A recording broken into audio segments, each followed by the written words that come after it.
দেখেন তো এই যে কলা পাতার মধ্যে শুয়ে আছে একজন মানুষ, এই মানুষটাকে কি আপনারা চেনেন? আপনারা যদি প্লিজ চিনে থাকেন তাহলে এই ভিডিওর কমেন্ট বক্সে একটু জানাবেন। আর যদি আপনারা নাও চেনেন তাহলে সম্পূর্ণ ভিডিওটা দেখেন, তাহলে বিস্তারিত জানতে পারবেন যে আসলে এই যে কলা পাতার মধ্যে যে ব্যক্তি শুয়ে আছে সে আসলে কে, কোত্থেকে এসেছে আর কেন তিনি কলা পাতার মধ্যে শুয়ে আছে, সব বিস্তারিত জানতে পারবেন। কলা পাতার মধ্যে যিনি শুয়ে আছেন তিনি হচ্ছেন সাবেক বিচারপতি মানিক সাহেব। মানিক সাহেব কিছুদিন আগে একটি টকশোর মধ্যে বলেছিল রংপুরে যে আবু সাইদ পুলিশের গুলিতে শহীদ হয়ে মারা গেল, সেই আবু সাইদ নাকি পুলিশের সাথে হাতে অস্ত্র নিয়ে যুদ্ধ করে পুলিশের গুলিতে মারা গেছে। এই কথা কে বলেছিল জানেন? সাবেক বিচারপতি এই মানিক। এই মানিক টকশোতে এই কথা বলে এবং কথাগুলি বলার পর টকশোতে যে একজন ভদ্র মহিলা ছিল তিনি তার সাথে যে পরিমাণ উত্তেজনা সৃষ্টি করেছিল এবং তার যে সেদিন ধৈর্যটুকু দিয়েছিল, সেদিন কিন্তু এই কথাবার্তা যেদিন এই টকশোতে বলছিল এই সাবেক বিচারপতি মানিক, এই কথাবার্তাগুলো বলার পরে এই টকশোটি এত পরিমাণ ভাইরাল হয়েছিল যে এই যে টকশোতে যে ভদ্রমহিলা ওনার সাথে বসে কথাবার্তা বলতেছে, ওনার আল্লাপাক এত পরিমাণ ধৈর্য দিয়েছিল সেটা কিন্তু ধারণার বাইরে। কিন্তু সাবেক বিচারপতি সেদিন বলল শহীদ আবু সাইদ পুলিশের গুলিতে মারা গেছে, কিন্তু তার হাতে অস্ত্র ছিল সেটা তিনি দেখেছে।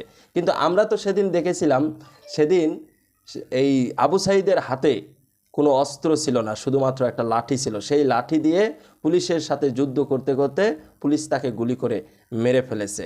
আর সেই আজকে মানিক, সাবেক বিচারপতি মানিক 15,000 টাকা কন্ট্যাক্ট করেছিল দেশ ছেড়ে বিদেশে পাড়ি দেবে, কিন্তু যাদের সাথে 15,000 টাকা কন্ট্যাক্ট ছিল তারা কিন্তু সাবেক বিচারপতিকে তার জায়গা মতো কিন্তু নিয়ে যেতে পারে নাই এবং তাকে সিলেটের একটি জঙ্গল থেকে তাকে এলাকার স্থানীয় লোকজন চিনে তাকে ধরে ফেলেছে এবং আমরা তাকে দেখলাম তার গলার মধ্যে একটি রশি পেঁচিয়ে তাকে ধরে রেখেছে এবং তাকে জিজ্ঞেস করতেছে তার দেশের বাড়ি কই। তার দেশের বাড়ি হচ্ছে চাঁদপুর।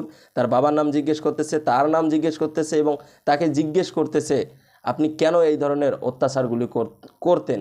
তখন তিনি বলতেছে আমি কোনো অত্যাচার করি নাই, আইনের মাধ্যমে যেটা সত্য আমি সেটাই করতাম, কিন্তু বাস্তবে কিন্তু উনি এত কিছু করেন নাই।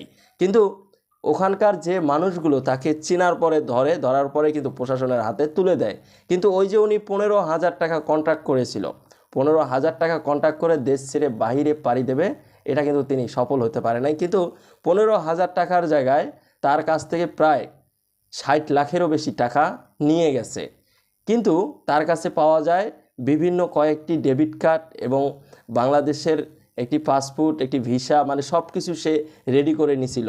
রেডি করে নিয়ে সে পালিয়ে যাওয়ার চিন্তা ভাবনা করছিল, কিন্তু সে পালিয়ে যেতে পারে নাই। কিন্তু সাবেক একজন বিচারপতি, তিনি বিচার করেন আদালতের মধ্যে। সেই ব্যক্তি যদি কোনো একটা জঙ্গলের মধ্যে শুয়ে থাকে কলা পাতা বিছিয়ে নিজের আত্মরক্ষার জন্য, নিজের জীবনটাকে বাঁচানোর জন্য, সেই ব্যক্তি কিছুদিন আগে যেসব কথাবার্তা বলেছে এগুলো আসলে বলার ভাষাই খুঁজে পাওয়া যায় না। যে এরা আসলে কখনো বুঝতে পারে নাই যে এনাদের যে সরকার আছে তার যে এত তাড়াতাড়ি পতন হবে, এটা কিন্তু তারা বুঝতে পারে নাই। না বুঝেই তারা কিন্তু এই কাজগুলো, এই কথাবার্তাগুলো তারা বিভিন্ন সময় বলে গেছিল।